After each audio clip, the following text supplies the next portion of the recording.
Here we go. All right, 7 o'clock. We will call the town board meeting for May 19th, 2025 to order. First item on the agenda is the agenda. Patrick, changes? No additions or deletions from staff, Mr. Chair. Board have anything? No. Need a motion to approve? Move to approve the agenda as submitted. Second. All in favor, say aye. Aye. All opposed? All right, item 3 is approval of payment of the bills. You sign off, Steve? I signed off. Move to approve payment of the bills. Second. All in favor, say aye. Aye. All opposed? All right, item 4 is approval of prior meeting minutes from May 5th. Anybody got any changes? I didn't. I saw none. Move to approve the minutes of the May 5th meeting. Second. All in favor? Aye. All right, 5 is consent agenda. We have 5 of them. Is the board okay with them, or somebody want to pull? Nope, I'm okay with them. Okay. Need a motion to approve? So moved. Second. All in favor? Aye. Aye. All right, moving on. Item 6 is old business. This is Polar Lakes Park baseball fields. Who's going to take that one? Me? Mr. Chair, pleases the board. It's just, these are 2 cleanup items basically that were kind of left to be completed. The 6A piece of business is merely approving a change in the cost by about $1,000 for the purchase. And then Supervisor Ruzek was going to discuss the park board bylaws real quickly. Yes. We'll finish this one first, I suppose.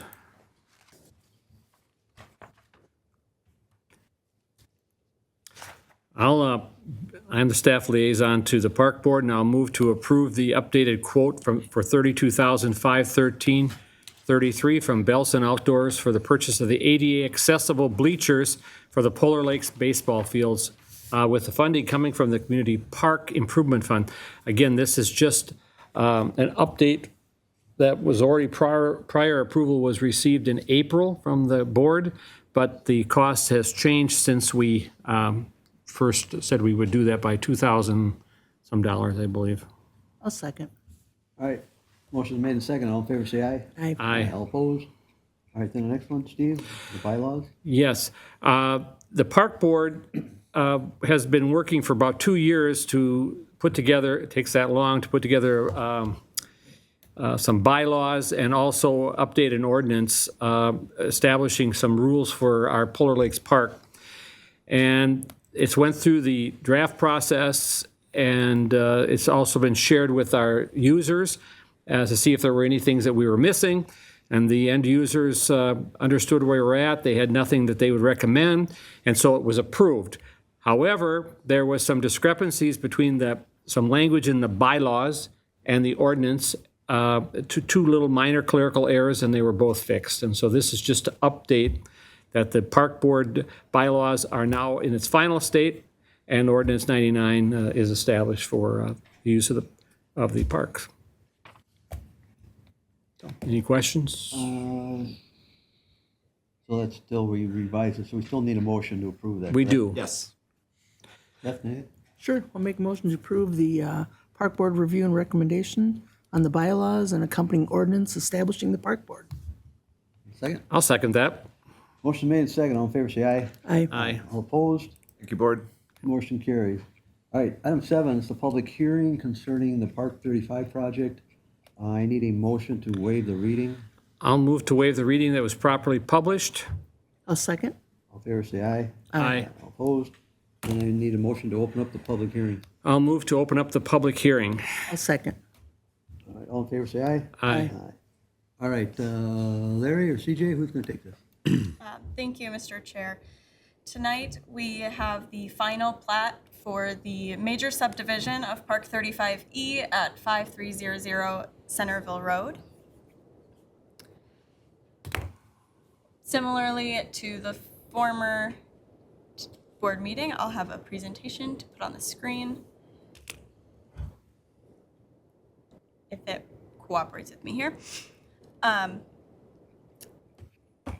There were some changes that we will show with screenshots from their submittal.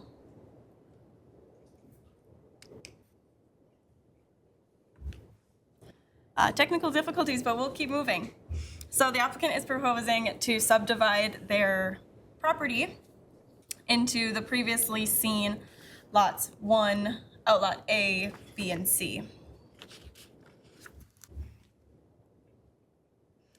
They applied for a final plat on April 25th. The application was deemed incomplete on May 1st due to the missing approval of the preliminary plat and a development agreement. The preliminary plat was heard at a public hearing and was approved on May 5th. The revised final plat was received on May 7th.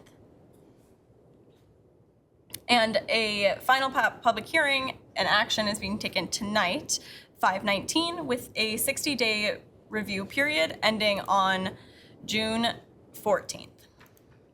July 14th. July 14th, excuse me. Thank you. Not 15th? Currently, the property is vacant, as we know, in the light industrial zoning district. The preliminary plat was approved at the past board meeting with conditions. Lot 1 will host an industrial building at 103,456 square feet. A 5.73 acre conservation easement will be protecting a wetland area in the northwest corner of the property. Outlot A will accommodate a future building.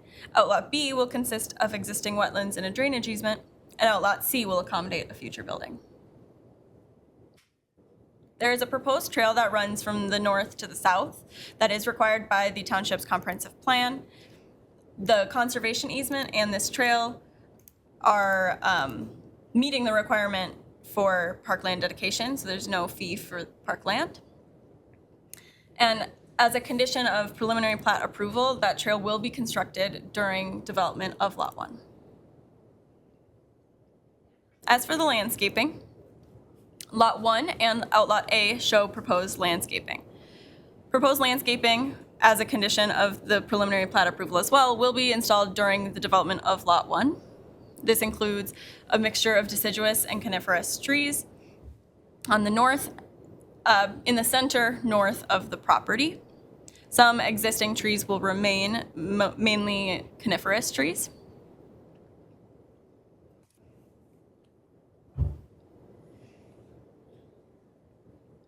And then I'll have Larry discuss some items regarding grading and erosion. I'll work on this. Yes, thank you, Mr. Chair and Town Board. The grading proposed on this lot is similar to what you saw at the last meeting with the preliminary plat, not any significant changes from the plan that you saw at your last meeting. Utilities, same thing. The utilities are proposed to follow the plan that was provided at your last meeting, including the water main connection to the north and tying in on the north end, sanitary sewer connection to the existing sanitary sewer on the site. So similar to what you saw at the last meeting. Next.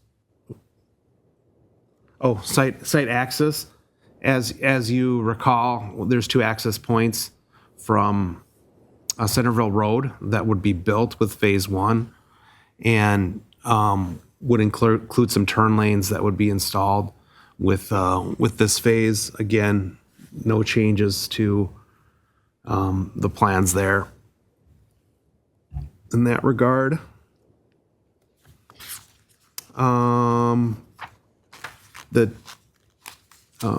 We have reviewed and provided our comments in the packet for our engineering review. The developers provided some responses that we haven't fully evaluated yet. Thank you. Yes, so as stated, we have submitted comments. The comments are included on a memo dated 5/15/2025. The property meets all of the lot and the parking requirements, so there's no concerns from my perspective regarding lot size, setbacks, parking usage, etc. The landscaping does meet all of the landscaping ordinances, and then they did add additional landscaping with Phase 1 as requested. Tonight, you have the options to either approve with conditions of approval if you'd like, deny with findings for denial, or table the request for further review and study. A development agreement has not yet been finalized. The township and the applicant are working together and have been in conversation regarding the details of the development agreement. However, none has been finalized. And there are outstanding comments on that memo 51525 that were required as a condition of a preliminary plat approval. So the applicant shall resolve those as well, either before approval of final plat or as a condition of the final plat. The staff is recommending to table the item to allow the applicant and staff time to finalize a development agreement and discuss the outstanding comments. Now, if the board has reviewed the application and feels comfortable approving, I do have a resolution drafted that we can go through, so there is something prepared if that's the route you'd like to take. And then as we are discussing, I'll try and get this up on the screen again so we can look a little bit more closely at some of those plans. But are there any initial questions? Maybe one of Chad. Can we approve the final plat without the development agreement being finished? You can. The statute states that you can either approve it if all conditions have been met, or you can approve it if there's an agreement with the developer, appropriate agreement, assuring that performance of the remaining open conditions have been satisfied. So the question is, what are the open conditions left, and what kind of assurance do we have that they'll be completed? If it's just the development agreement, I think that wouldn't bother me because we're pretty close on that. At least I feel we're close. I'm not going to change it, to be honest with you. CJ, you want to go over what outstanding issues we have besides the development agreement? Sure, and Jim and Larry, you can jump in at any point if you have a comment as well. There were, this memo is included in your packet as well. Any idea what page that is? Yes, I can find out. It's like 199, I think. 199? Could be wrong. 79? Your May 15th one? Exactly. It's page 79, Okay. if that's the one you're referencing.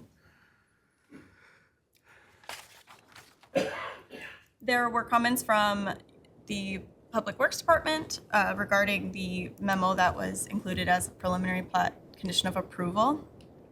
And as stated earlier, they have responded, but these comments have not been fully reviewed by staff.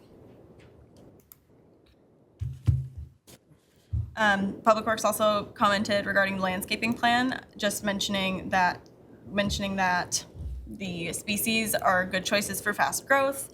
The oaks will be short when planted, and the annual growth is slow, so it's typically between 6 inches and 12 inches a year. And then that the plantings are below the retaining wall, and mentioning that providing some above the retaining wall would provide immediate cover. There were some items missing from the preliminary plat showing a drainage and utility easement for the trail system, which would provide the township access for utilities.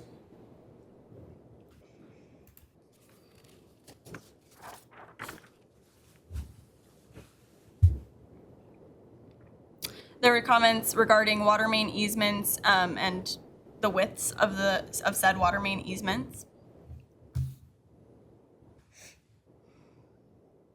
And Jim, do you have any comments regarding the stormwater plans? Comments? Yeah, there's several components that we're working through on the last pieces of the storm. They're listed out. Nothing is that can't be addressed. Thank you. Well, that mean these easements haven't been filed yet then? I'm sorry, could you say that again? That means they haven't been filed, obviously? Don't they have to file them with the county? They'd be a part of the plat. Okay.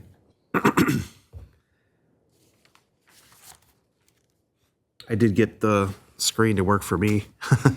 Thank you. So this is the landscape plan. We just focused on the north side. There's other slides that show the rest of the landscaping plan.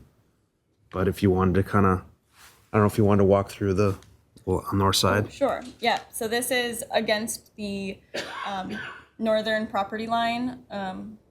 Show the pink shows where the trail is. The light blue shows where retaining walls are and or will be. And the yellow, if we could zoom in just slightly, I don't know that I can do that's that. okay.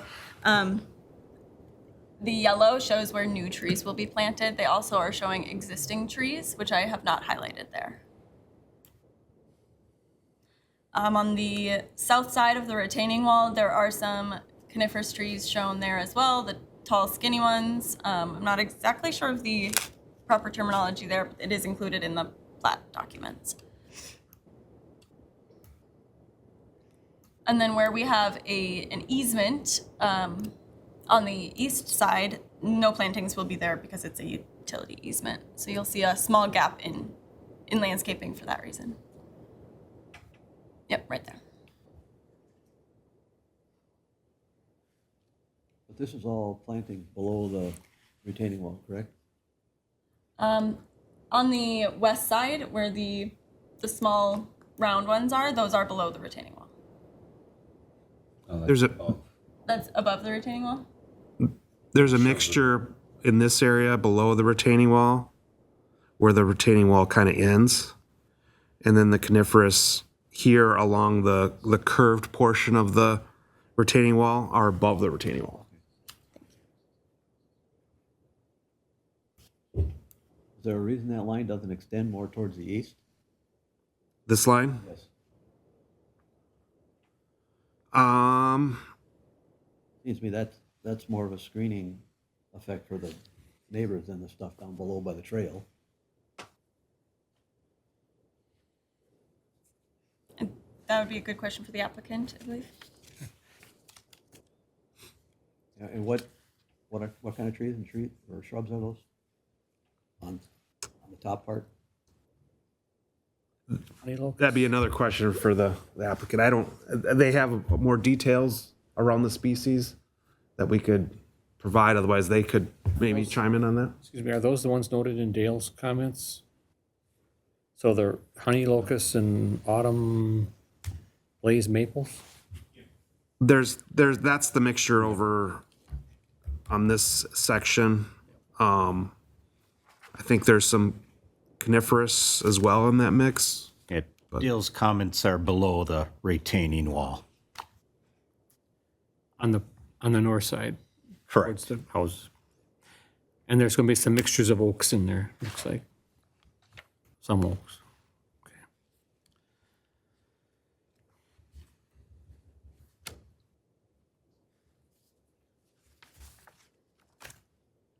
Okay. If the board is comfortable with the plans shown and before you tonight, as a condition of approval, a condition could be the final plat is subject to the revisions as noted in the staff comments dated 5/15, and those would need to be resolved before recording with the county. So if any of these outstanding comments are, could be addressed following approval.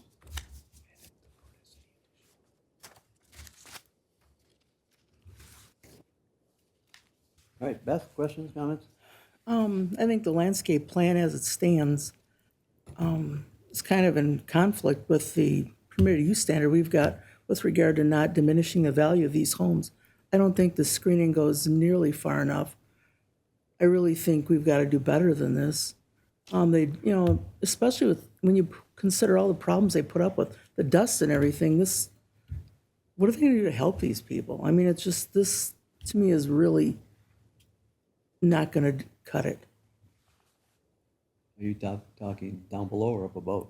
Both, but mostly up top is where you need it, and I just don't see this as being a real benefit. I think it's gonna detract from their homes and value. Steve?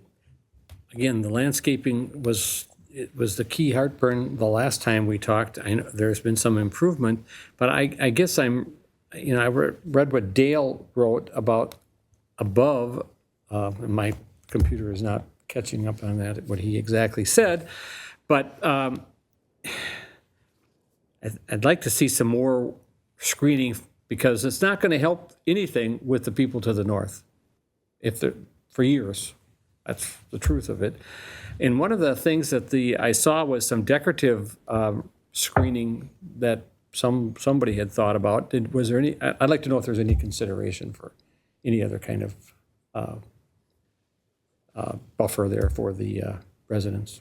All right, so other than that, there's no questions on anything else? No, I think they said they can work those things out. It's just the landscaping piece that I'm not sure we can work out without having more conversation, so. Well, I'm always leery of contingency. Yeah, I mean, I don't like these things out there when we're assuming that they'll be taken care of, and sometimes they get dragged on or not addressed as the board would like to see. Some things are out of our hands. Obviously, if there's, Ramsey County is one that likes to drag their feet. But North Oaks was well aware that they had to do buffering around the residential portion of the project.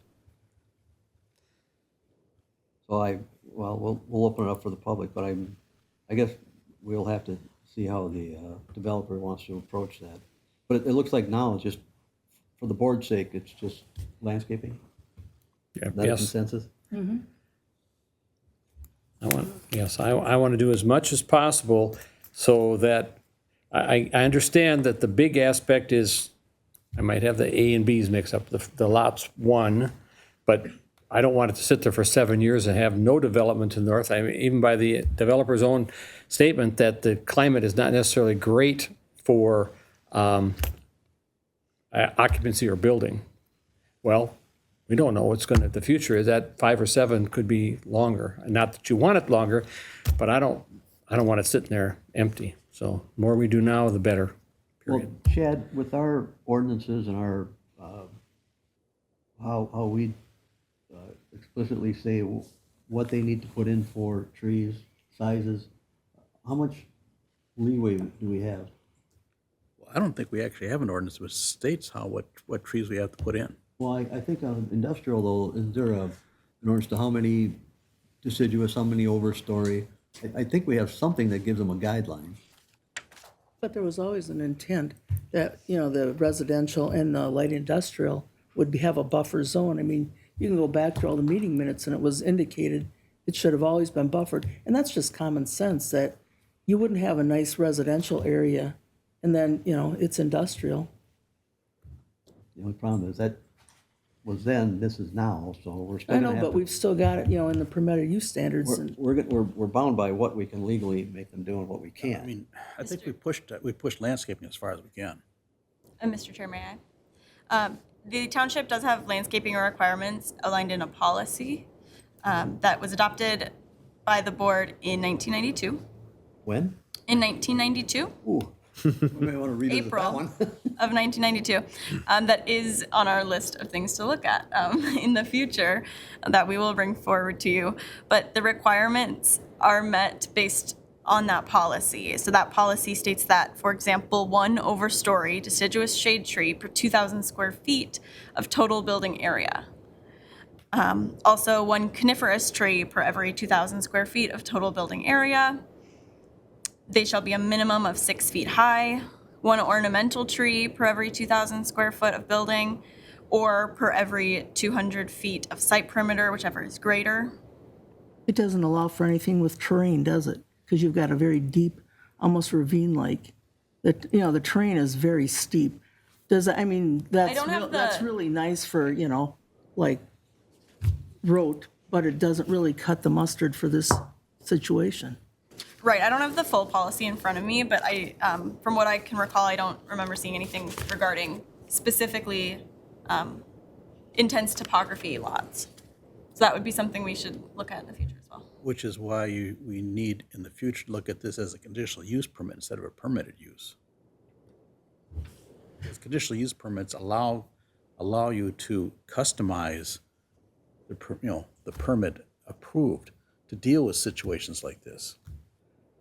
Well, if North Oaks still owns the portion that's above it seems like there's some question of the ownership. Well, I think, according to an email I got from the attorney last Thursday, that you actually own the entire 56 acres, or you have an entity you control that owns 56 acres. Is that correct? Wait, we'll get to the public here in a minute. I don't I'm want sorry, I shouldn't, that's unfair. Right. But, so let me ask the question this way, or make this statement. If I understand the attorney's statements correctly, the applicant does own the entire 56.4 acres. So, Was North Oaks included, well, my understanding was North Oaks was included on the application. So there's a question to me of who, is it joint ownership or one entity owning? well, my understanding of why North Oaks was on the application was the fact that at the time the application was made, the applicant had not purchased Endeavor or whatever, White Bear Landholdings hadn't purchased the property yet. They were still purchasers. They now own the fee title. That's what my understanding is, based on representations I've received from the attorney. Maybe I'm misunderstanding that. And that's something that the applicant should clarify tonight, who owns what. But my understanding is that they now own all the property. Yeah, but they at one time had buffering and now they do not. Yeah, but the buffering was when North Oaks still owned the property. So you can tear out the buffering and they bought homes understanding that they had buffering with an industrial area. Well, I hate to say this, but unfortunately, this is the facts. This is the reality of the situation. North Oaks may have promised the homeowners certain buffering would remain. But that's not, but what North Oaks promised and what the township can enforce are two different things. They may have a breach of contract claim. They may have a contract claim against North Oaks, but we can't enforce that contract. How do we hold them to it? Hold North Oaks to it? No, Endeavor. Well, they're not a part of that contract. They're not part of I that. know, but the thing is, there's some buffering owed. And right now, they've got, their properties are impacted. And I understand the situation. I sympathize with the homeowners. The question comes down to is what can the township legally require Endeavor to do? And we push that as far as we possibly can. There's two things here. The original proposal and the original development has gone away. So anything that was promised then is basically off the table. And that's the problem here, is that this whole tract, when I say tract, I'm talking about the residential and the industrial. They were done in bits and pieces. Now, if at one point in time, you had one overall agreement for all the property that North Oaks owned, that'd be different, but we don't. It was done in bits and pieces. From the Planning Commission meeting minutes that buffering was always to be included because of the situation of, butting up against light industrial. And I understand that. But I still have to go back to the fact that under our ordinances, under the township ordinances, we can't enforce that buffer. Whatever promises were made, whatever representations were made, we can't, at the time that the residential project was approved, we cannot enforce that now against Endeavor, because they weren't a part of that representation. But their project still is impacting their values. I understand that. And that's part of the permitted use, and they would be in violation of that. Well, I still have to go back to the fact that we push the permitted use power as far as we can. Well, then it's a really poor example of, Met Council guidance on dealing with residential and the light industrial. This is just poor. And it's really unfair. And I'm not disagreeing with you one bit. I'm just dealing with the reality of what we're allowed, what we have the power, what we being the township have the power to do. Mr. What should they have done with the buffering? I mean, apparently North Oaks didn't keep their promise. But again, Beth, you got to remember, that's a whole different project. I understand that, but the point is they're suffering. I get that. That's why we're trying to do our best with landscaping now, what we Yeah. have now. Everything before that is gone. We can't do anything about it. Well, they got to do better than that because they need to be buffered from it. Well, unfortunately, it's not much we can do at this present moment because this project, Endeavor's project, is judged solely on what the existing ordinances are. Are you guys willing to work with the neighborhood at all? Hey, we got to wait. Okay.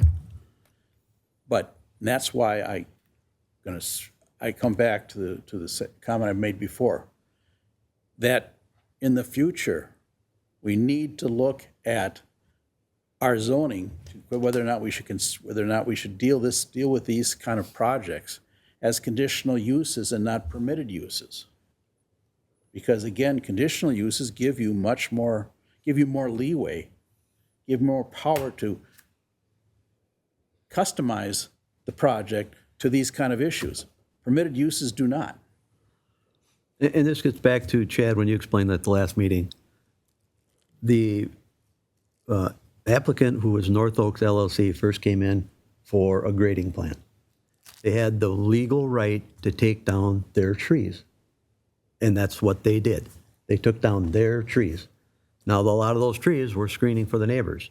I get that, but they had the right to take them down. And we can't stop that.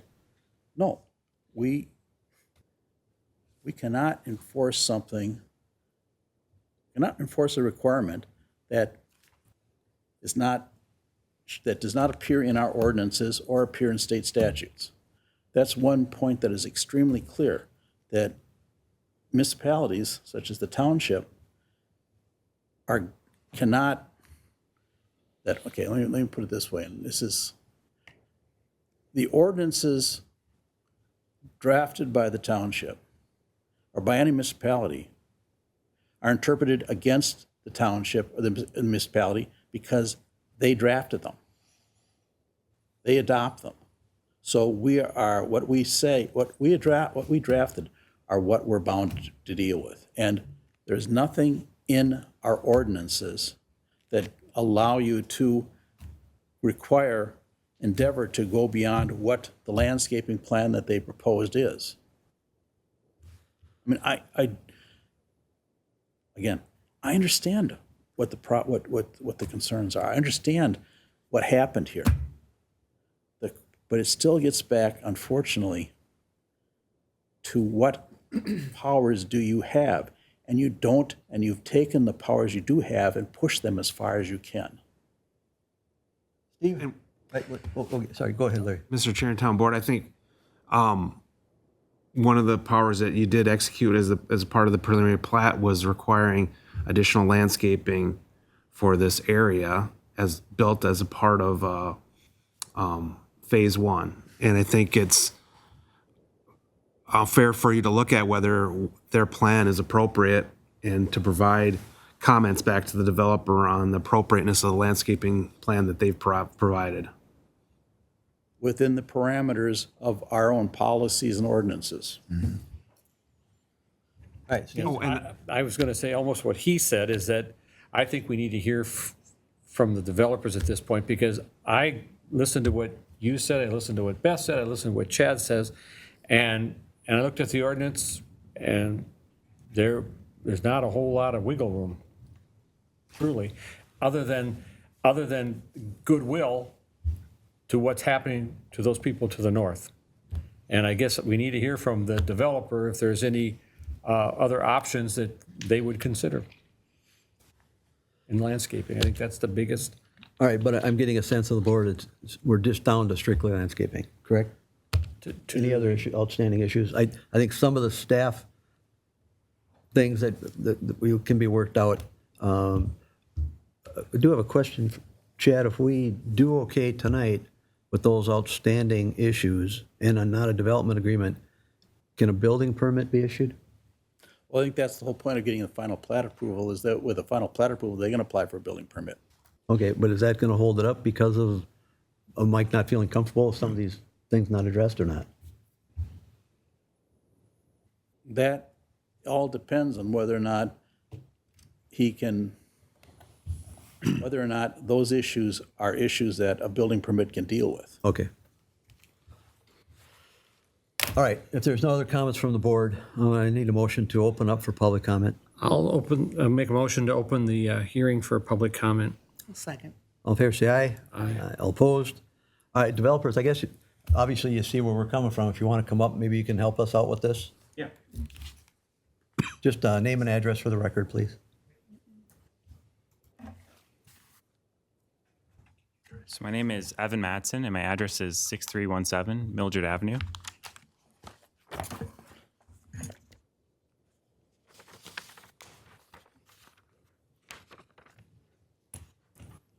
Did we lose it, Larry?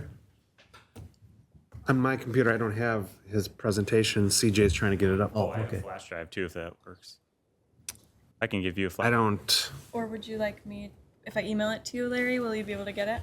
Yeah. Okay.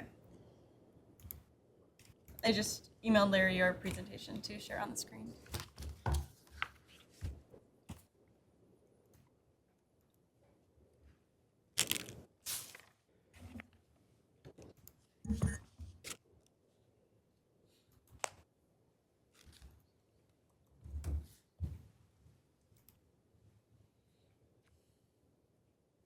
Technology is great when it works. Printed them out today. We can go old school if you want. No. There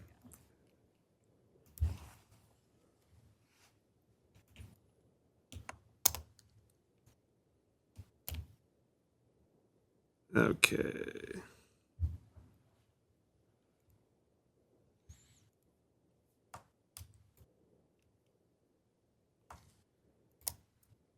There you go. Perfect. Thank you. If you want to go to the next page, that'd be great.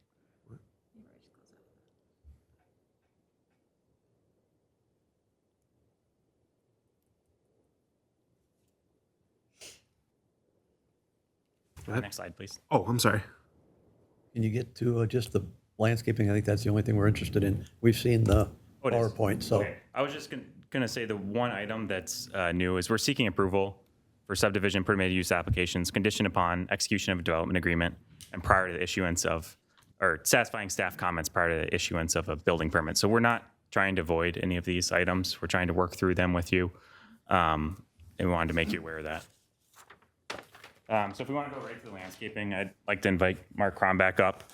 Mark is our engineer on the project as well as a landscape architect. And there's quite a few questions that were kind of asked and raised throughout that discussion there. And I wanted to kind of highlight why we picked each of the species and kind of determine their location. So from a minimum standard standpoint, we feel like we're going above and beyond that. We're proposing to plant 12-foot tall Austrian pines, and Mark can tell you about why he chose that species. And then up on top of the retaining wall is a row of junipers, so almost function as a living wall to screen. And so, Mark, I guess you wanted to talk a little bit more about why you picked those specific species and their locations. Sure. So you wait on the east side or the, Could you identify yourself, please? oh, sorry, Mark Kromick with Alliant Engineering, landscape architect, and with at 733 Marquette Avenue, Minneapolis. So where the path bends to the north there, we have 3 autumn blaze maples, and then bur oak to west of there. Autumn blaze maple are a hybrid maple of red and silver maple, grow fairly quickly, very regularly used maple tree, nice fall color, one of my favorite trees. Bur oak are, again, where she's got the cursor, or Larry has the cursor. I guess I also should point out that, you know, this area here along the property line, there is fairly significant existing trees, and there's a number of evergreens in this area. And as we go farther to the west, where the house has more of a white, like maybe it's a patio pool area, the white there, it turns to be more deciduous and box elders and things. It's a little more thin as you get beyond the existing evergreens. So that's why we used the deciduous trees more over on the east side where the evergreens are. And then as you move beyond where the oaks are, we have the 12-foot Austrian pine. They're very similar to Norway pine, long needle pine. They hold their branches to the ground better than Norway pine. That's why we use those over some of the other pines. And then, so we got 23 of those, some on the south side of the trail, some on the north side of the trail. And then the gray line there is the existing retaining wall. As we move to the west, we use Medora junipers to help screen the view of the couple homes that are on the west. I'd like to point out that the building that's is up for approval is approximately 700 feet south of that common property line. So it's a significant distance. Your ordinance, I've been doing this for 30 years, and your ordinance is as strong as anybody's as far as the number of shrubs and trees. Actually, your shrubs are higher than most that I see. Do projects in Maple Grove and Egan, everywhere. And I also point out that when they do come back for their next building, you'll be able to review that landscape plan. And because it's my understanding that your code doesn't require any plants on this lot because it's not part of what's being platted. There's no proposed building at this moment, but it's my understanding they'll be, back soon with a building. And so this is essentially over and above what's required by code. And there'll be opportunity to better screen this area and buffer this area when we come in with the plans for this north parcel. How tall are the junipers? They're 6 foot. Is there any room there to berm before you plant anything? It depends on the final plan, but probably not. If the second phase building was adjusted a little bit, would that help that area to berm or with more trees or taller trees? Possibly, but I'd point out that the building that they're contemplating is a kind of a single facade along there. They won't be looking at a truck court as what was shown on the plans that are in front of you tonight. So in that way, I think it's much better for the homeowners and their view to the site and the activities going on. Because my point of view on about the other board, but it's great. You're doing a great job of screening on the trail, but that's pretty much below the line of that big retaining wall. So that may screen some of the retaining wall, but it's still not going to screen anything looking over towards the building. That's where I was going at that corner. That seems to be the sticking point. If we get something taller there. Yeah. And I think, just to speak candidly, part of what's really challenging about this process is we're kind of being asked to insert landscaping out of the typical process being with the building and with the construction. No, we totally understand it, but this board appreciates you guys trying to work this into it, which technically you're right. We wouldn't have to do anything there, but I think just as a good neighborly thing, we're trying to make this work, so. Yeah, I mean, I also think it should be recognized that the conservation easement sets any future building back significantly. Mm-hmm. If we were following zoning ordinances, we could build 35 feet right up to that property line. Right. And any building with the conservation easement is 3 times that distance back. And so I'm not sure if that's been recognized or really acknowledged yet. And so the conservation easement really is a key component of the buffering for this project. Would you be interested at all in taking some of this landscaping that you're putting in front of your building and putting it on that hill? Because I think they'd get a lot more benefit from that kind of buffering. Which hill? You know, the big hill that their properties are on Pine Hill? There's a very large hill. Some of your landscaping, would you ever consider putting it on their hill? Because it would buffer a lot faster. As a goodwill gesture. On their downslope? Yep. You're saying? Yeah. Sure, I think we'd be open to that if you want to move trees around to buffer. It's kind of a subjective, how do we go about that? Well, I'm just thinking, from that basis, I think we'd get a little farther along in the buffering. And if you're gonna, buy trees anyways, I don't know, would you guys be willing to, how about we talk trading trees and buffering? Because that's the issue. I don't think that changes the sight line, does it? It does if they put it on that hill. They won't see it. Because the big issue is them not having to see your building. Yeah. Well, but that's never gonna happen. They're gonna see the building. I know, but here's the thing. If you do buffer on that hill, because it's so steep, they won't see it. I'm just asking, maybe we can work out a solution. We can be creative. Keep in mind, though, that the hill you're talking about is not on Endeavor's property, or I'm sorry, White Bear's property. It's on the homeowner's property. So that would require that they obtain either a license or an easement to place those trees on the property. That's what I'm saying. If we can be creative, let's try it. It doesn't hurt to try, Chad, and everybody's happy. They don't, they may not have to do as much landscaping, and if we're willing to come to a solution, let's give it a whirl. I am not against Okay. trying. Okay, so we're clear on that. All right. I know, but I'm just saying- is trying within the parameters of what we're allowed to do. That's all. Exactly. But let's see how,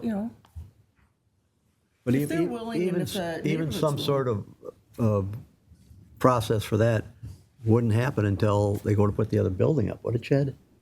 No, this is all, remember, you're approving a plat for this entire 56-acre That's true, but we can't approve a plat that's not on the plat. I mean, you're No. talking approving something that's off the well, what if we property. table it for just, Let's stop for a second here.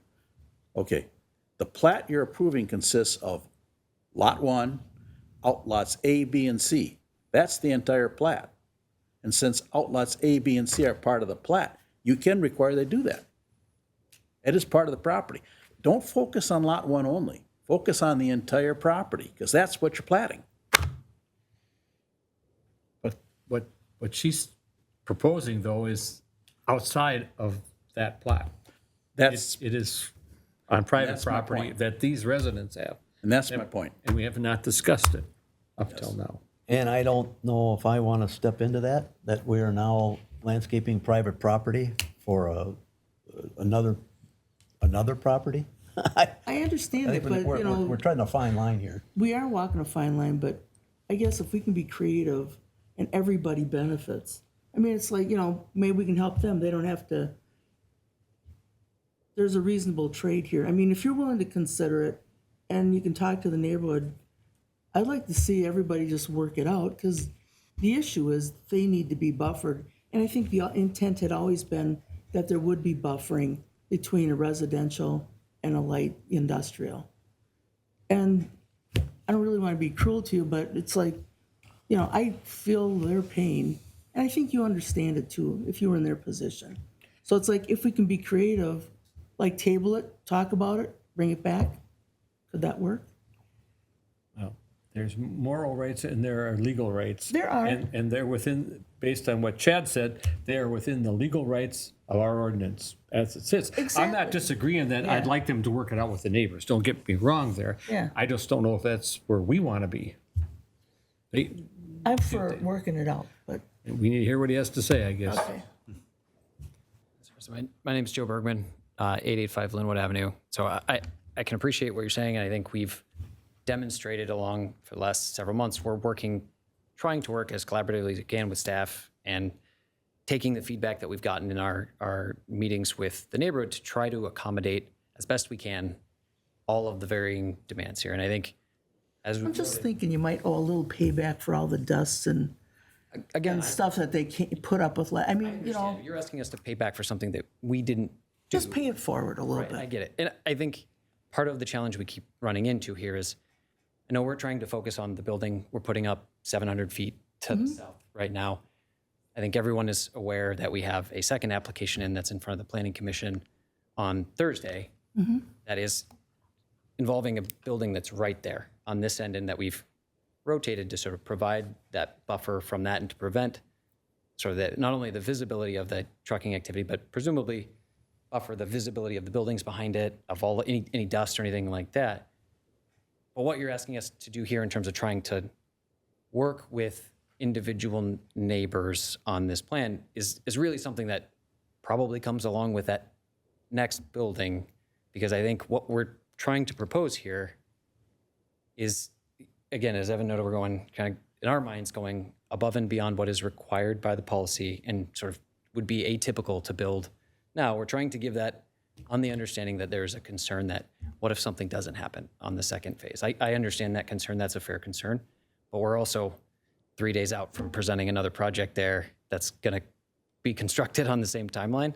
And so the idea that we're gonna, it's not really a viable option for us to table this, to negotiate some side arrangement that we can't paper at all with the township as part of a development You agreement. know, but you kind of owe them a little bit. They suffered last But year. but they don't. I know You- they you don't, gotta- you but gotta- I'm you gotta asking let that for some go. goodwill. I understand. I'm not letting it go. I think we feel like we're providing that by, again, going above and beyond to provide trees now that would normally, these are, again, 700 feet away from the building we're building. And then we take all the trees from the building that we're proposing to put up in the southwest and then put them all up here if you want them. But then we're just kind of, we're having a hard time trying to figure out how to, I'll just say this, happy. take it to heart that you, as you said, you're having this other project 3 days from now with the planning commission. Yeah. And do you believe that this subject is going to come up again? Absolutely. So 100%. So whether it's the next one or this one, let's try the best we can. I think we've demonstrated that the whole time. I think we're just trying to say, let's not get all the way out of order on what we're required here. And so again, I think we've tried to engage and take the feedback and revise our plans to accommodate and address the concerns of everyone involved, all the stakeholders involved. We're coming into a highly charged situation of which most of this is not our making, right? A lot of this dates back nearly a decade, and we're sort of trying to make the best of it. But I think all we're asking for is some acknowledgement that all we have done as an applicant is exactly what we said we'd do. We respond quickly, we listen to, we have meetings with the neighbors, we try to take their feedback, we try to incorporate it as best we can within the realms here. And so when we say, or we understand what's coming up in the next round of hearings, we understand the conversations that we're gonna have, we truly do. We understand we're trying to work creatively. I appreciate that you're coming up with a creative solution here.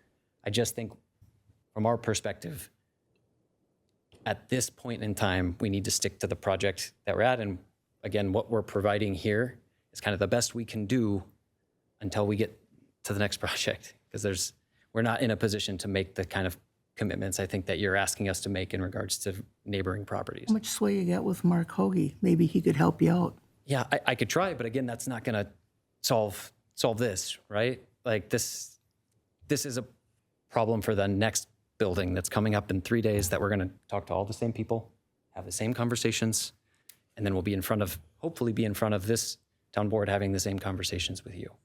So I'm rambling a little bit, but I appreciate you hearing us out and taking us at our word here when we say we're happy to continue working with the township to try to find a solution that works for as many people as possible. All right, thank you. Thank you. All right, I'll open it up for the rest of the neighbors. Anybody want to name and address? Steve Backus, 1104 Pine Hill. Thanks for having us. When we look at that corner there, above the wall, if you look at how many feet above sea level, it's level with my walkout basement, BJ's walkout basement. So when we're standing there, we're at that same height. So you put a 6-foot tree there, that's nothing. So my idea is more like, I'd like to see, starting all along that retaining wall, 20 to 25 foot, 2 rows of Norway pine trees. That would give me some screening. And that's, everybody's talking about, according to the policies of this township, but it's more like these are the ordinances. So that's all we have to stand on is ordinances. North Oaks never promised me anything, Hanson Builders never promised me anything. I think North Oaks knew that if they don't grade first, and then they won't have to provide any buffering because it'll be gone. So North Oaks ain't stupid. And no, North Oaks, this ain't their first rodeo either. They know what they're doing. So the ordinance is, and it's 9-34F, the proposed use shall show sufficient landscaping to screen undesirable features and to enhance the development. So undesirable features are headlights, taillights, the building, trucks, signage, dirt, noise, dust, and smell. So we need some screening here. And if I'm not mistaken, the last meeting 2 weeks ago, I left with the idea that if the Endeavor plan or the North Oaks plan doesn't get approved here today, they got to come back and do this again. Now that's just money out of their pockets, and they're willing to risk that. And so I would not be satisfied with 6-foot junipers when I think North Oaks took down 50-foot Norway pines, and now we're going to get 6-foot junipers. Let's put some big pine trees up there. That's Thank what you. I got.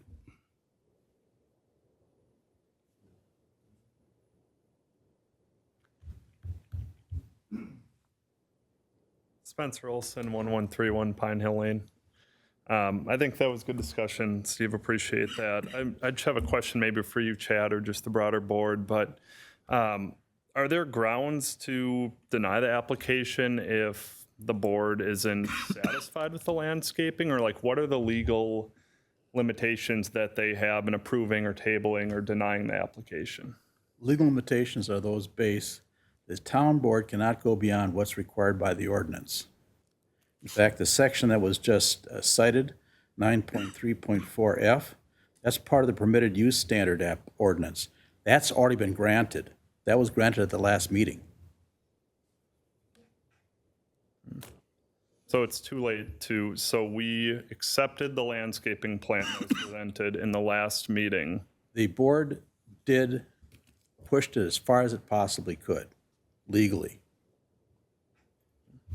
Okay, so if they say that they don't want to do any more screening, the board can't force them to.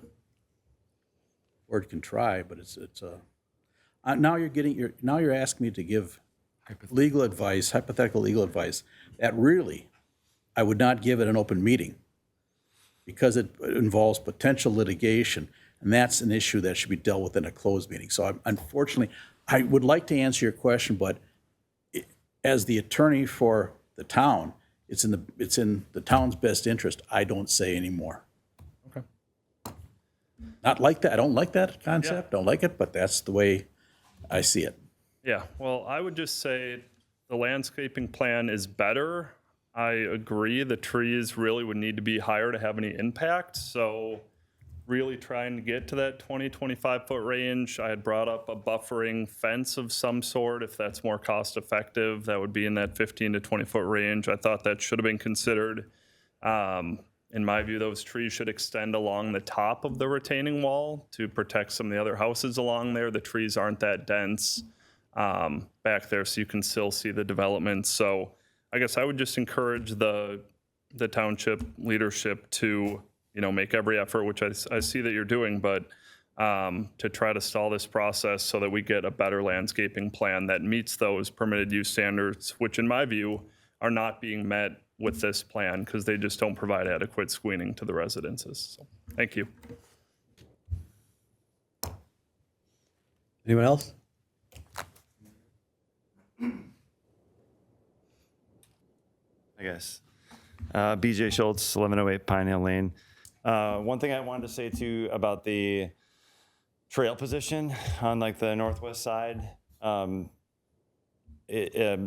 bad thing about it is that you're just chewing up land to add trees, either any screening at the bottom of the wall too. And for some residences, like the wall itself is like it's like its own structure. It's just so big, so I was wondering if we could reconsider where we put the trail, because I feel like that would help, like in at least buffering the wall itself, which is only a fraction of the bigger problem being the trees on top of the wall. But so something I wanted to bring up.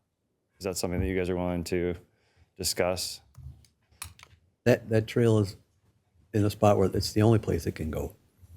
There is no other option. It can't go along the freeway, and we don't want it going through the parking lots. That is where the trail is pretty much got to go. Right. It's just a bummer because you're just chewing up land to add more screening. So it's like, Well, but a lot of that screening will, I hate to say it, but it will at least buffer the wall. It's not going to help. the screening will buffalo the wall.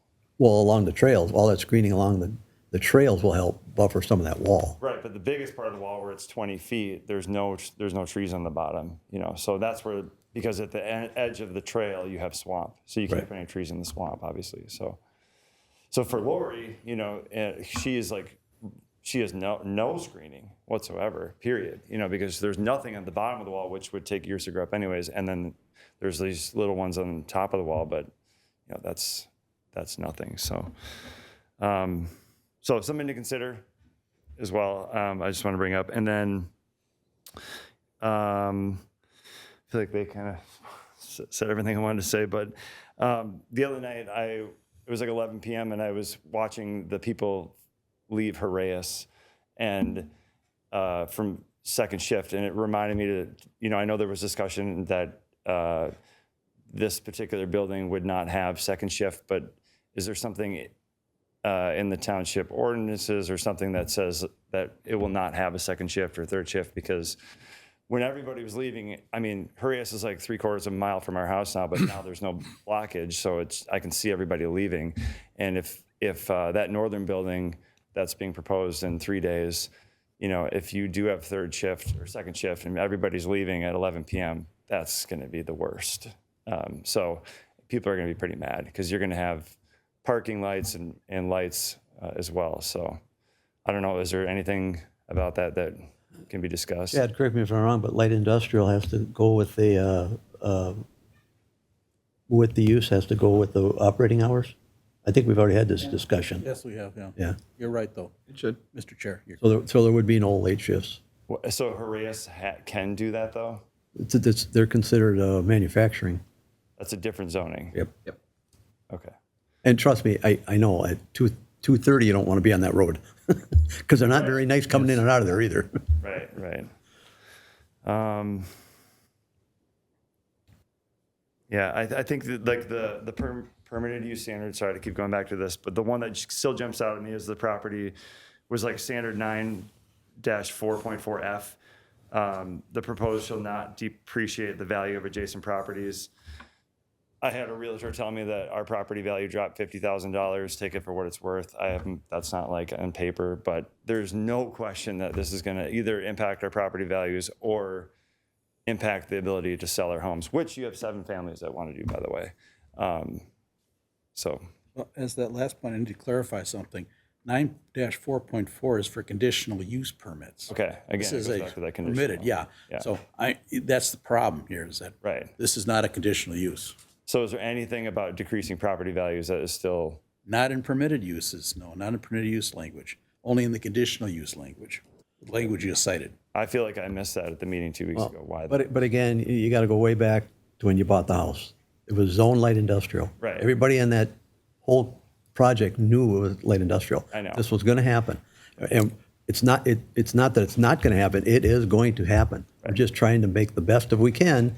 And so far, I think they're tweaking and bending to try to make some of this stuff work. Especially, I think what's coming on Thursday is a good proposal too, but I haven't seen the full logistics of it.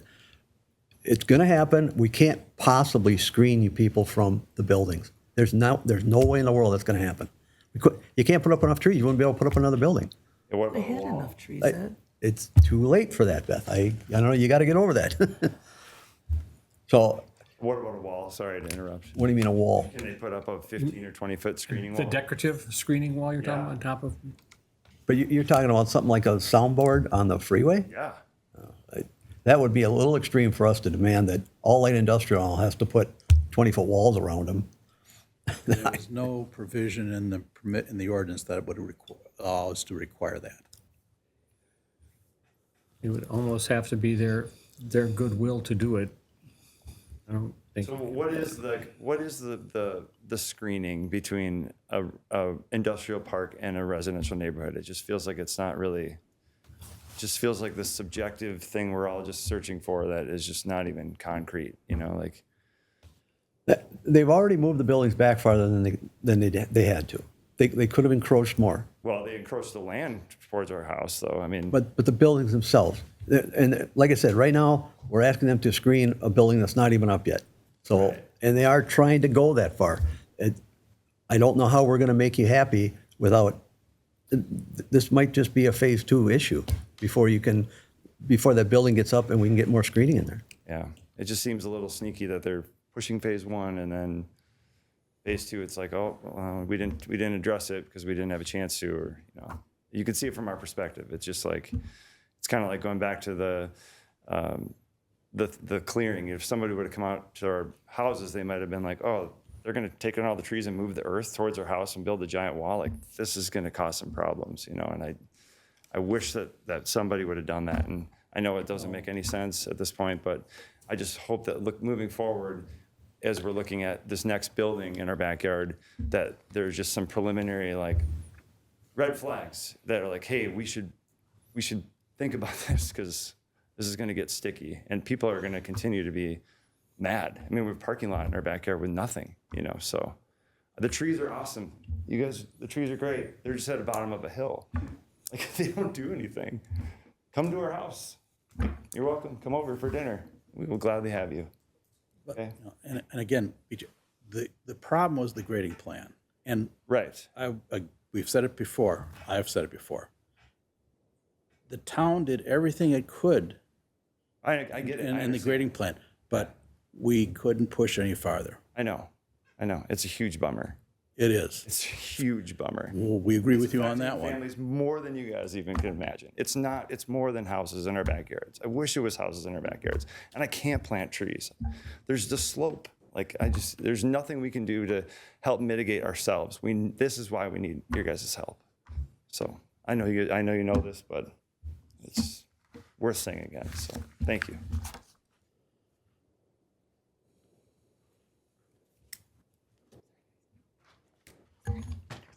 Hi, Diane Pangle, 1120 Pine Hill Lane. Thank you for listening to us again. I just want to go back to the trail. CJ, you mentioned that the trail is required by the comp plan, correct? Yes, that's correct. Okay, and I did reach out to Gail Seberg with the Met Council as well as Emma Dvorak about the trail, and just to get their input, because you at one point at a meeting said that we could try to amend it, but amendment would take months to go through that process, and it was too late for that. The reply that I did receive back from that in regards to the trails, both indicated they did review the slide presentations as well as watching the meetings that we've had so far. And they both indicated in the slide presentations there are local trails. And while the 2050 Regional Parks and Trails Policy Plan strongly encourages trail connectivity across systems, local trails are generally outside the Met Council's jurisdiction. So it does kind of fall with the White Bear Township with going forward with this trail. If you wanted to make an amendment to this, it would be something that the council would have to decide on and agree to, and then you would reach out to Met Council, and she said the process for that would take anywhere from like 30 to 60 days. So when you are talking about the trail and you're saying it's required by the comp plan, the Met Council is saying since it is a local trail, it is something that can be worked through.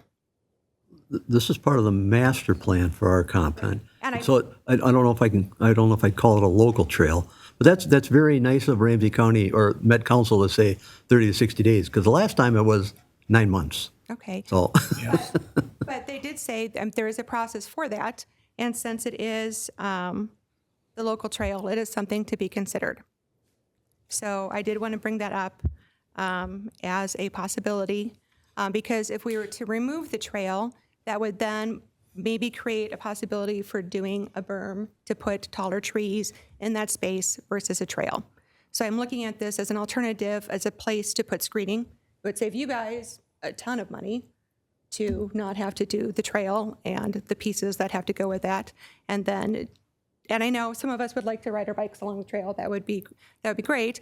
My dog would probably really like it, but he would attack most of you. But I was just looking at a reconsideration of removing the trail and using that space for additional screening, because the screening that we're looking for not only blocks the vision, we're not only looking for it to block us from the building. We know we're going to see the building, but we're thinking about the parking lot lights. We're thinking about the noises from the building and the traffic and things like that. So the buffer does more than just block us from the building. So it's just something that I wanted to mention for consideration. Thank you. Mr. Chair, if I may. The comp plan is already in place.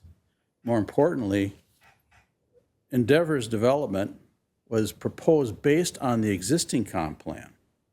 Under statute and law, they're bound to meet the existing comp plan, but we're also bound to make sure they meet the existing comp plan. But we can't change it midstream on a project. Whatever the comp plan, whatever the zoning was at the time they proposed it, is the zoning and the comp plan that has to be dealt with and considered in approving the project. You can't force them to change their project now based on you can't force them to halt their project while we consider a change to the comp plan. That is illegal and would get the town sued. All right, anyone else? Hate to end it on that. Well, I missed my job. Sounded like a legal opinion. It is. But that's one I can give because there's clear case law on that. My name's Donald Williams, 5734 Meadowview Drive. I'm not addressing the landscaping plan. I'm addressing the traffic that's associated with this. I know it's going to come, but I've got some concerns. And first question I have for Larry, do you have a slide that shows the southern progress of that trail? Where does that come out? The southern, the connection of the trail to the south? Yeah, the trail goes from east to west and then turns south, and then it's off the slide.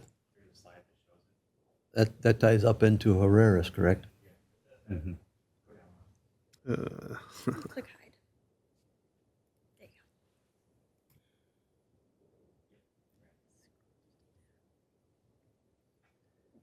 So it follows along on the west side of the buildings, comes up, crosses their access points, and then goes between the wetland and the pond and connects to a trail that's already built on Haraeus. Okay.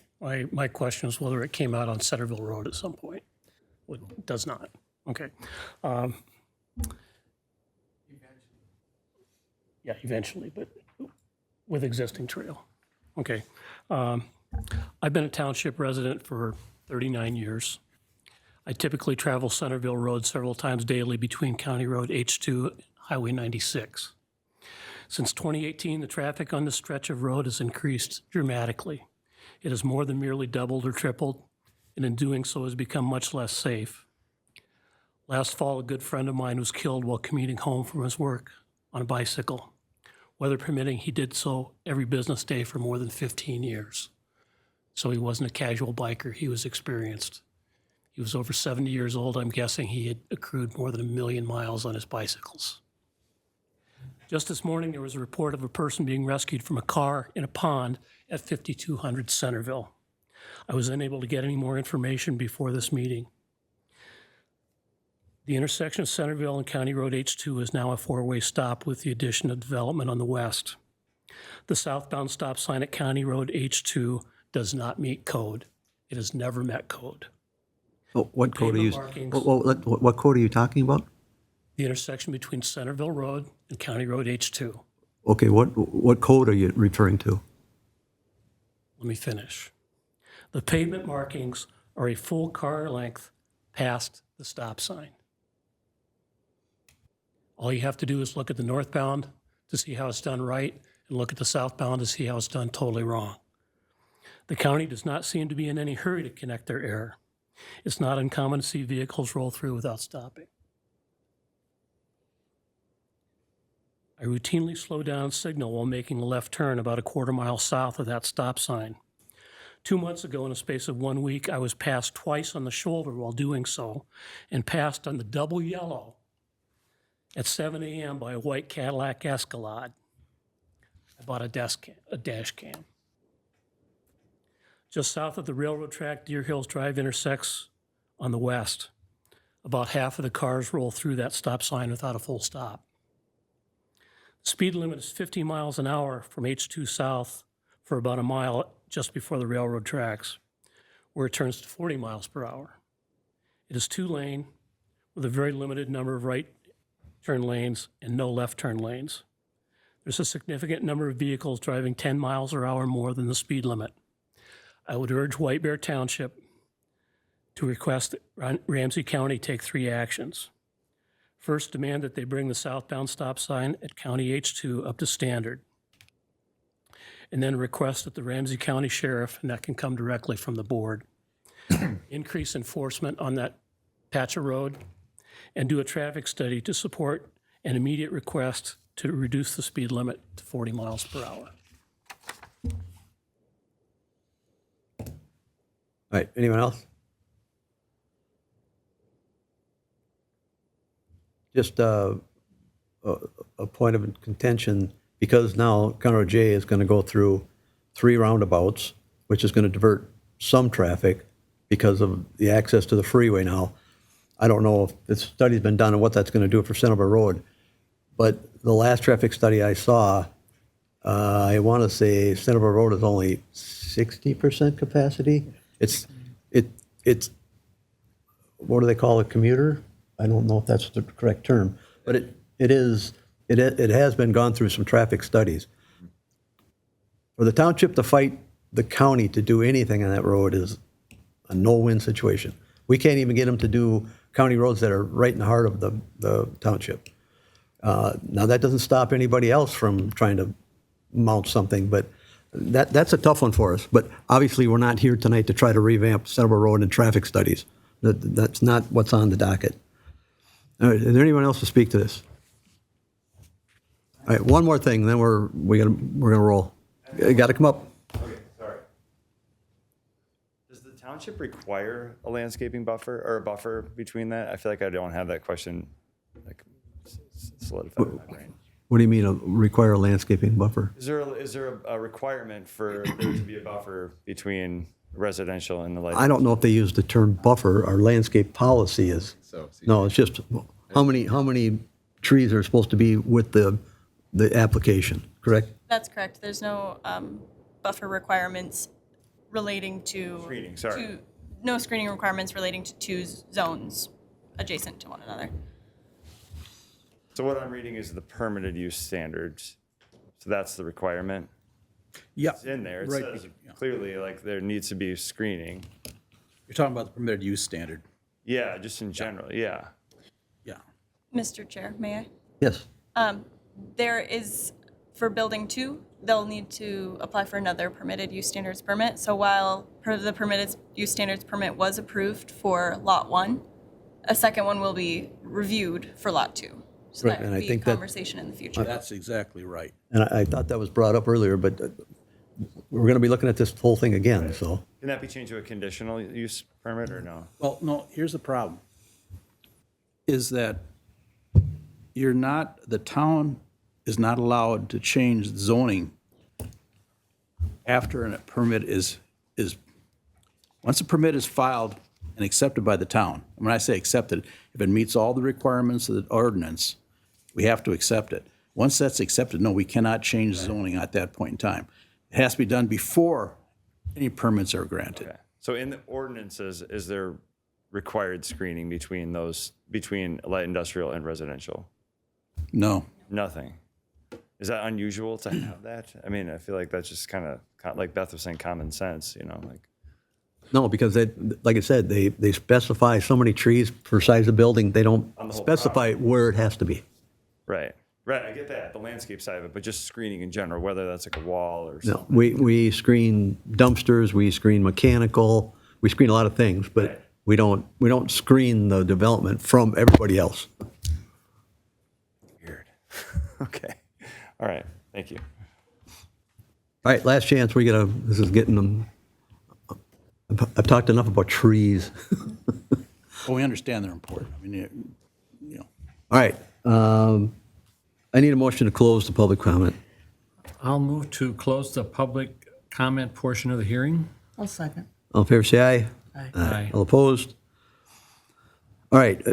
Do you, board, have any other questions of staff? I don't. And then it's just a matter of does the board feel comfortable with approving this? if I may, Mr. Chair, we have to keep in mind that all the conditions that were part of the resolution adopting the preliminary plat have not been met. So you should not approve a final plat unless, as part of the resolution, you include language that requires the developer to execute an appropriate agreement assuring performance of all those remaining issues that have not been dealt with. CJ, I thought that's what that proposal was, wasn't it? The language in a draft, and again, it is a draft, so this can change. Chad, is this sufficient? All staff comments as noted in the staff comments document dated 5/15 shall be addressed prior to the issuance of any local permits. And the final plat for Park 35E is approved subject to revisions as noted in staff comments document dated 5/15. And that's very, very close. Okay. One last point. Yes. And that the developer will execute an agreement assuring the township that they will perform and fully perform on those points, on those issues. And that would be the responsibility of the applicant. Exactly. To provide that agreement. Yep. Mm-hmm. All right, is that clear with the board? I cannot repeat it. I'm not going to try. Mr. Chair, I printed out the drafted resolutions. May I Sure. offer these to you in case you'd like to look? But then we're going to have to add some language that Chad just talked about. Thanks, CJ.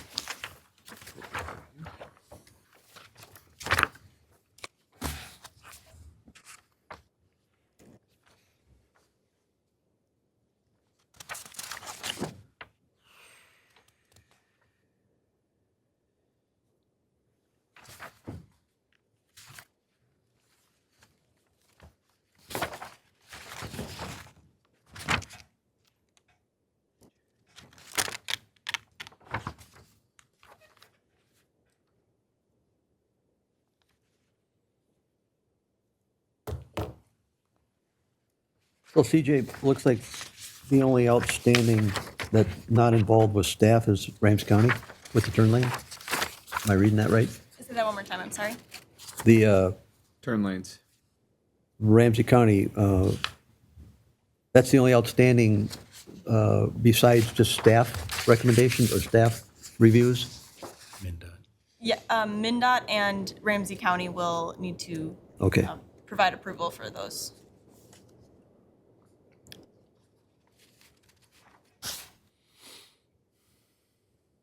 And may I add to number 7 after discussion tonight, that states the applicant shall enter into a development agreement with the township as part of the final approval. The staff would like to recommend including fees and letter of credit within that development agreement as well.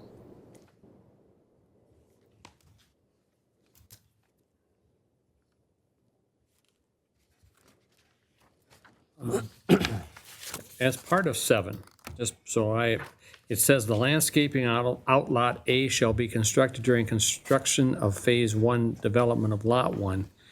Although it was stated earlier, for part of this, that there's more landscaping as it relates to the, is that, you call that outlot A that's going to be brought up Thursday night? So this is not really accurate. I don't want that to be all inclusive, that this is the only landscaping that they plan to do. Well, that's what we've seen there, but, Well- but phase two is gonna be another proposal where we can review landscaping again. If you read it, it says landscaping of outlot A shall be constructed during the Would phase it one. be appropriate to add a reference to the date of the plat that we received? So saying the landscaping on outlot A as shown in the materials reviewed tonight. Yeah, And then any additional ones, that would be a separate. okay. Okay. Well, that makes sense. Yeah. I can see where you can misread that. We're all on the same page, that there is more to discuss landscaping in phase two. Okay. All right, Chad, you got anything else to add to this, or? No. So is this going to just be the motion to approve this? I'm just adding what Chad added, which I can't repeat. Let's verify that with CJ. This is, The, I guess we'll call this what you have in front of us, this major subdivision resolution, is that what it is? This does not include what Chad asked to be added to it, correct? Language? That's correct. So Did you the write- additions would be including fees and a letter of credit. Got with the that. development agreement. Adding language regarding the landscaping as reviewed with the materials tonight. Got that? And Chad's recommendation of requiring the developer to execute an agreement assuring the resolution of any outstanding items from the preliminary plat approval. Yeah, assuring performance of the Performance. remaining conditions.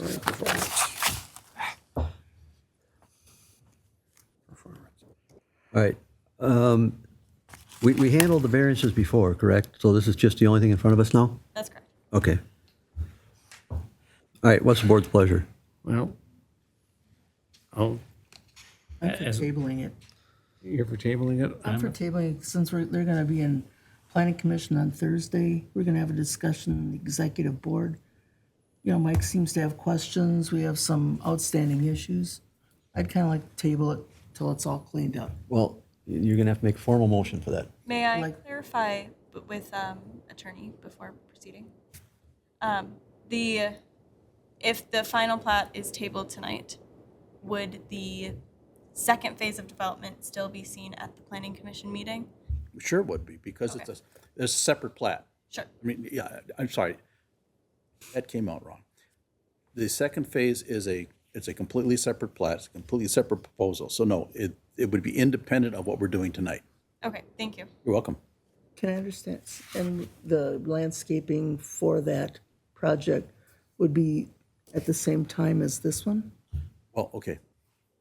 Right now, you're only looking at the development plan for the first plat. Yeah. Right now, the first plat only involves, well, it involves outlots A, B, and C, and lot one. Lot one being the key. Yeah. The second, the proposal that'll be reviewed by the planning commission on Thursday night is for phase two, which would be lot two. And so that's a totally independent plat that has to stand on its own. I thought I understood that they were going to do the landscaping at the same time for both. And if I misunderstood, correct me. Well, okay, there's a landscaping plan in place for this phase one. But, and if I'm misstating, CJ, you tell me, the second phase will have its own landscaping plan. Independent, totally independent of the phase one landscaping plan. I guess I just thought they were doing them both at the same time. And if I misheard it, I apologize. You know, practically, they may be doing the work at the same time, but legally, they're separate obligations. No, I get that, but the thing is, it's like we would have an idea of what they're doing with the second project. I'm just asking if we could hold up till we've got a little more information. My understanding is Mike, our building inspector, has some questions. I just think we're not tidy enough yet. Well, whatever questions Mike has, we got to make sure they don't involve building code issues only, because building code issues have nothing to do with the plat approval. Okay. See, that's the problem. I mean, I don't know what issues Mike has, so I can't tell you, advise the board whether they're zoning issues or strictly building code issues.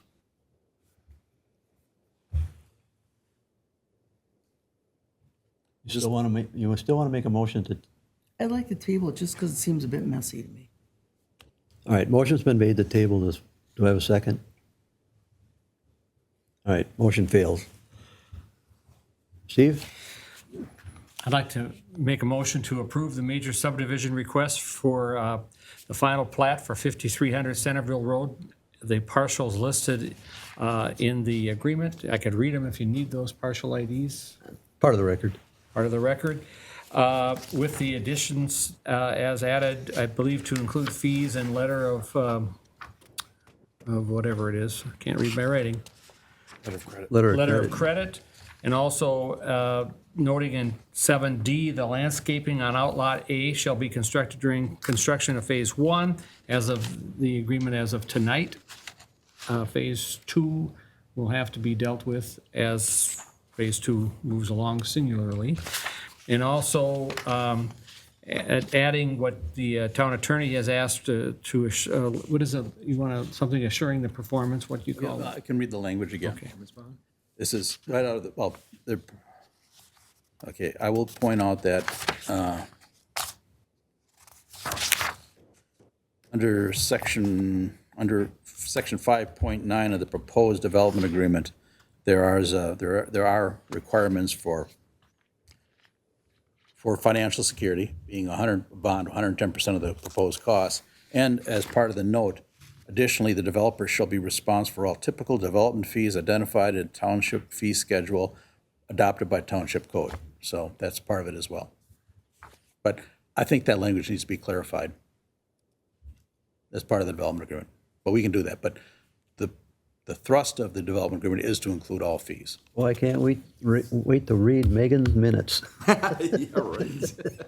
Sure. I don't know if that answers the question, not.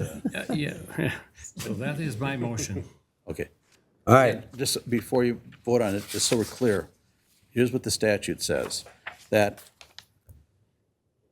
you can approve it, but as including condition, execution of appropriate agreements assuring performance by the developer of all those outstanding conditions. Yes. Noted. Plus that will be in the minutes now, so. All right, that's your motion? Yes. Pretty long-winded. Want to repeat it? No. Do I have a second? I'll second it. All in favor, say aye. Aye. All opposed? Aye. All right. Motion still passes. We are going to move on, getting late. All right. Item 8A is new business. It's the holiday 5970 Highway 61, request for variance for ordinance number 33, signs. Who's taking this? That would be me, Mr. Chair. This request was heard at the April 24th Planning Commission meeting. The commission reviewed and recommended that the board approve this request. The subject parcel is located within the general business zoning district on the north end of the township. The property currently contains a Holiday gas station with an unleaded canopy, and they're approved for including a diesel one as well. There's also a convenience store and a car wash. They have recently rebranded to be a Circle K. However, they are rebranding back to a Holiday, understanding that I believe it is the same ownership. An amended permitted use standards permit was approved for the property in 2023 to include that diesel canopy. The applicant also recently applied to install new signage on the property. Most of the signage was approved and was compliant with the signage ordinance number 33. However, they do need a variance to erect 4 directional signs on their property, totaling 16 square feet of signage that will direct traffic at the entrance and exit points to ensure trucks are following the proper route to get their diesel fuel. Section 313 of the signage ordinance permits only 2 on-site directional signs intended to facilitate movement of pedestrians and vehicles within a site. A variance from that section is required. Figure 1 of the packet shows you what those may look like. Variances under the signage ordinance aren't like a typical zoning variance where they require public hearing and a plethora of conditions. Rather, they do not require public hearing. However, there are a few items to evaluate. The strict enforcement of the ordinance would cause undue hardship because of circumstances unique to the individual property or sign under consideration. That criteria is met. The subject is a property lot on Highway 61 and County Road J East, and actually has 3 access points, which creates an increased likelihood of vehicle-vehicle conflict or vehicle-pedestrian conflict. These proposed signs would potentially mitigate that conflict. Second criteria is such variances shall be granted when it is demonstrated that such request will be in keeping with the spirit and intent of the ordinance. That criteria is also met. The variance is intended to direct automobile traffic and truck traffic to navigate the property. Economic considerations alone cannot constitute the hardship. It doesn't appear that that is the case. And variances shall not be granted for any sign that's not permitted in that district, which directional signs are permitted in the B2 zoning district. So all criteria set forth by the ordinance appear to be met. Staff and agencies were forwarded for comments. The Minnesota Department of Transportation replied, having no comments or objections to the signage as long as it's not within any right-of-way. The building inspector noted that signage is not permitted in the right-of-way. These comments were a result of a unclear site plan. We asked for a revised one where they showed that it would be 10 feet from the property line, not within the right-of-way. Township Public Works suggests reducing the amount of signage necessary. The original application for this did show 6 directional signs, whereas now the application is for 4 directional signs rather than 6. Their watershed had no issues. County staff would want to see more information on the signage so that it would not impact traffic entering and exiting. I do believe that was also regard to the potential. Can you run through how it works? I use this gas station all the time, and it's Yes. interesting.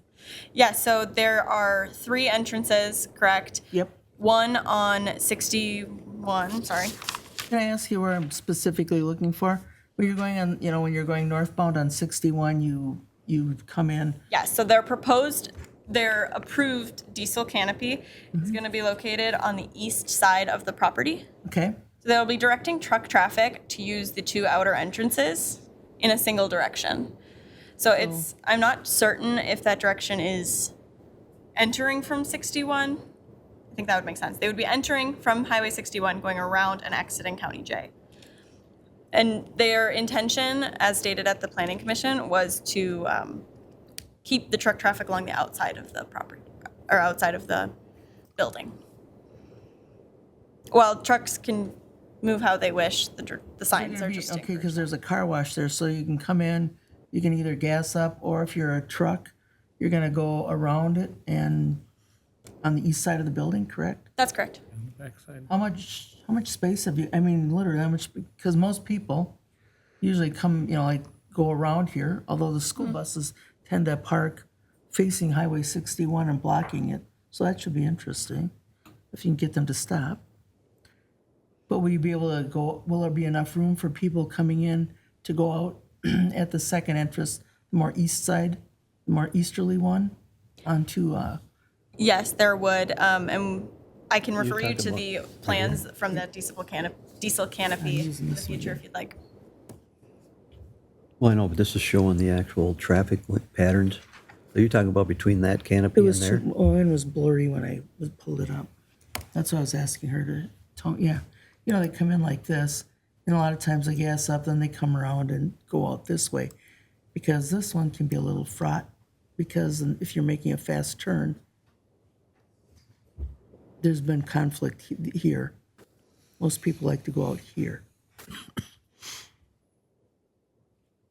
Like that's. They don't wanna make you the were- left turn you were on at the westerly planning commission, one. Right? Yes. Isn't that where the signs are posted? Yes. To make them follow through and go out right there? Correct. That's what I was verifying, because I couldn't see it when I pulled it up. That's why Okay. I was asking for clarification.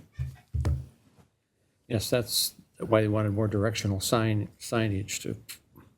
DJ, was there any talk of painting the asphalt? Obviously, it doesn't work in the winter, but There was no discussion at the planning commission regarding striping or any pavement. I'm sorry, but some people have to be cattle through. True. This one in particular, As mentioned earlier, the planning commission did review this request on the 24th. The conversation was mainly around lighting. There will be no extra lighting surrounding the signs. The intent of the signs, which we have discussed, and the impact on any neighboring properties. There is a neighboring property that uses the same access to the south, and that access would not be impacted by the trucks traveling through there. It would not be stopping and blocking that entrance. The Planning Commission recommended approval with the following conditions: that the signs shall be constructed in accordance with site plan received on 4/9/25 and reviewed with the request, resulting in no more than 4 signs at 48 inches by 28 inches in size. They shall be erected in the identified locations submitted on the plans, and the signs shall not be located within any public easements. Another conversation that was had at the Planning Commission was regarding any monument signs. Currently, the White Bear Township logo is not on any monument signs. So as a condition recommended by the Planning Commission, any existing or proposed monument signs must include the name and/or logo of White Bear Township as required by ordinance number 33, section 3-15. And I do remember having that discussion. That was only if they were going to modify that monument sign, correct? Correct. And there was no further communications about modifying. So we don't know if they're going to or not. All they're looking for is directional signs now? That's what my question was going to be. Because I brought up the monument sign because it does not properly reflect the requirements of our ordinance. But this was, as I understood, was constructed prior to that. So, but it's clear we're not approving anything to that monument sign, just the directionals. So that's what you're looking for, or they're looking for.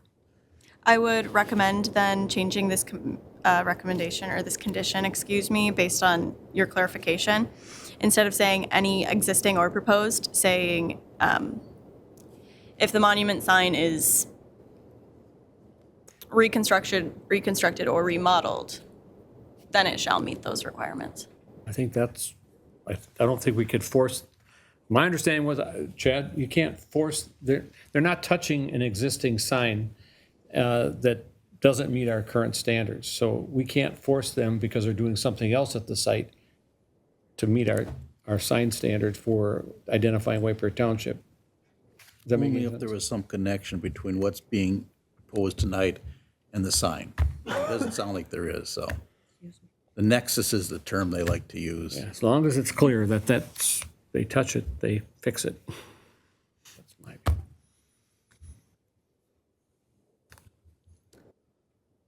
All right, Beth, any other questions? no.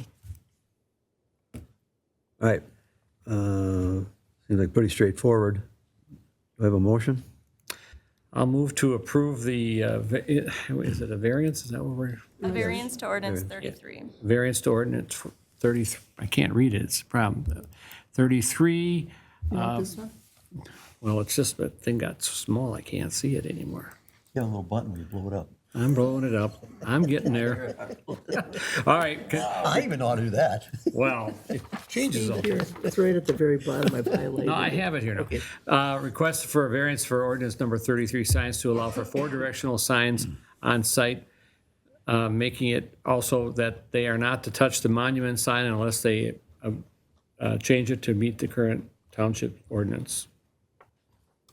I'll second. All right, motion made, second. All in favor, say aye. Aye. Aye. All opposed? All right, moving on. 8B, Park Board recommendations. This is a park facility reservation policy. Yes. You going to take that, Steve? I sure can. The park board, again, had been working on this park facilities reservation policy for about 2 years. The board saw it as a preliminary draft prior to this, and the request was made to meet with the users to see if there's anything that could be changed or not correct. We did that, and then the park board submits it to the board for final approval as it's in its final form. The only thing the board, besides approving it, should comment on when they want to put it into play. The recommendation is for calendar year 2026 and beyond. And the fees are listed in the policy. So that would be my recommendation. Did those fees come from reviewing other communities? Yes, the fees, yes, there was a study done of multiple communities as what they charge for the use of their fields. And these are relatively low, and they're relatively already low. Probably over the last 2 years. These were 2 years old already. So we thought we'd start with this and see where it goes from there. That was it. All right. Any questions? More good work by the park board. So you're just looking for what, an action Yeah, motion to consider? Yeah, I'd make two, to approve the facility reservation policy and also establish a date when you want to put it. 2026? Yep. Looks like you did a good job. I'll second that. All right, all in favor, say aye. Aye. All opposed? All right, moving on. Improvements, 2024-2 Portland Woods. Larry, you gonna take this? Jim? Mr. Chair, members of the board, the next three are the street projects. 8C is the Portland Woods improvements. That was project 2024-2. We're very pleased. We had 7 bidders, which is a very good number of bidders for the project. North Valley was the low bidder at $204,085.19. Those bids ranged from about $204,000 to $282,000, a very tight area. That was below the engineer's estimate. We reviewed all the documents that they submitted, and everything is acceptable. And again, very pleased with the outcome of the bidding process. We are looking for 3 actions tonight. One would be to receive all of the bids.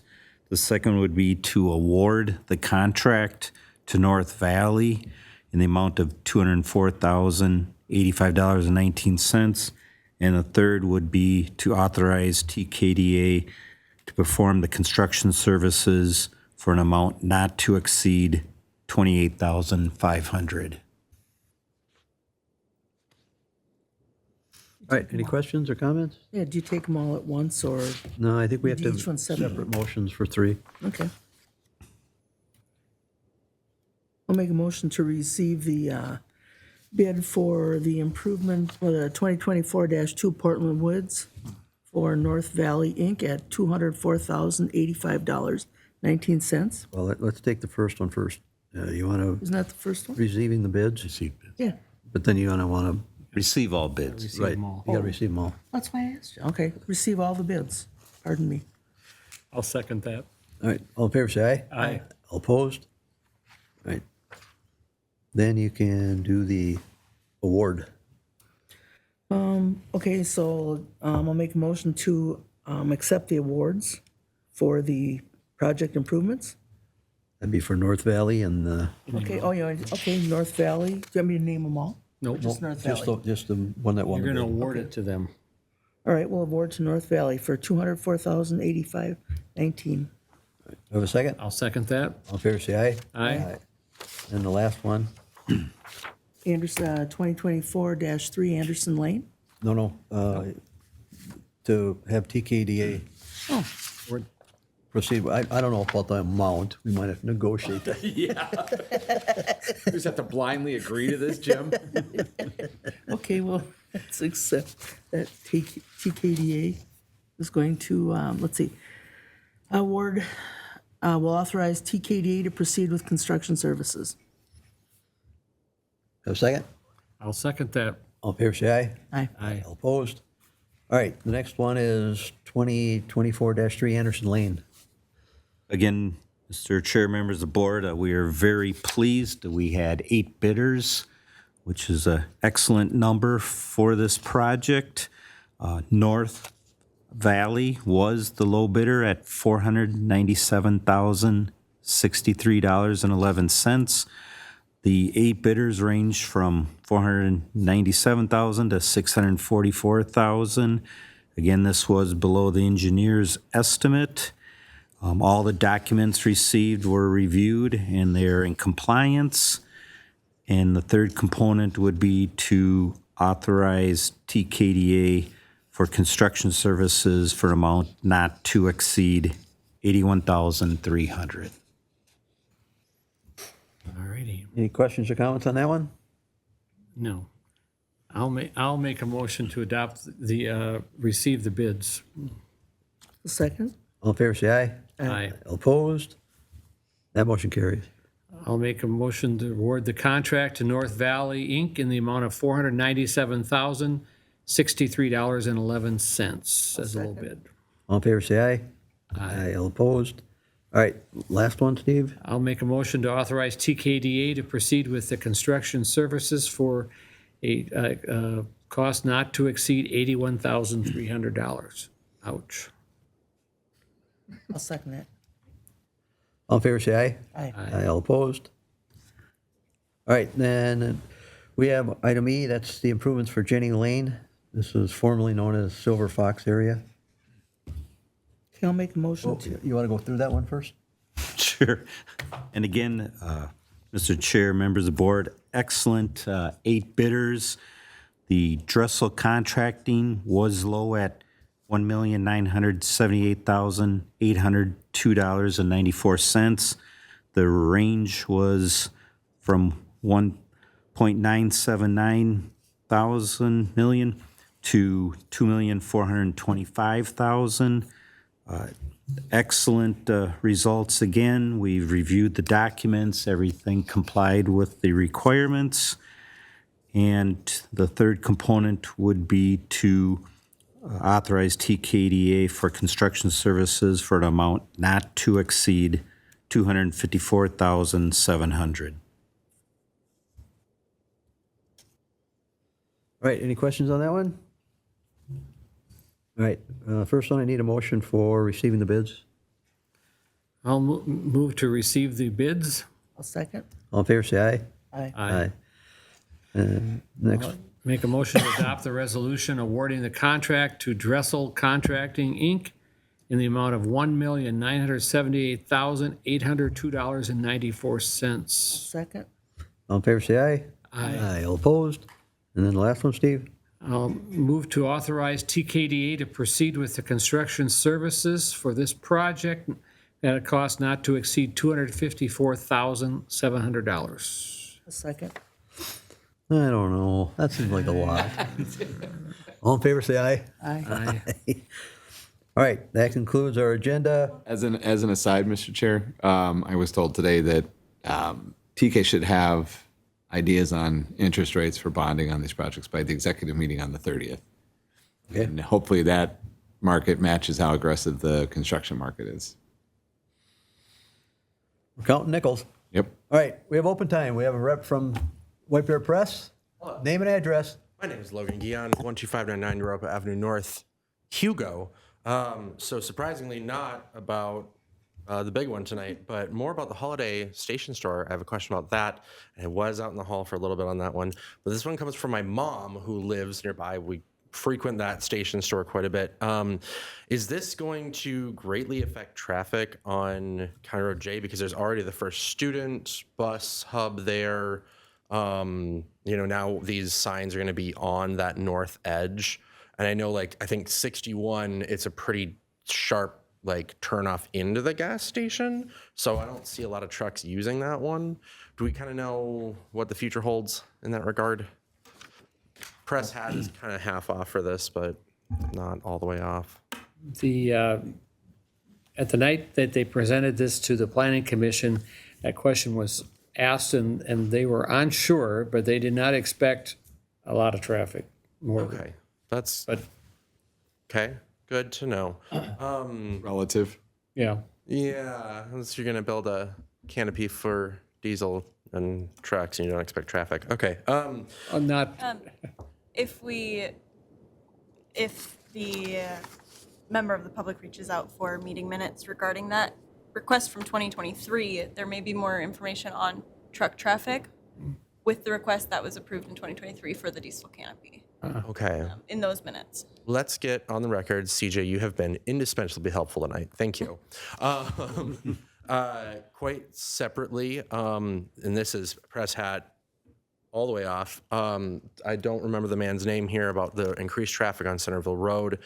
And he mentioned a double yellow line passing. I just want to noted that I had a close family member who was in a terrible car accident in 2004 on that road.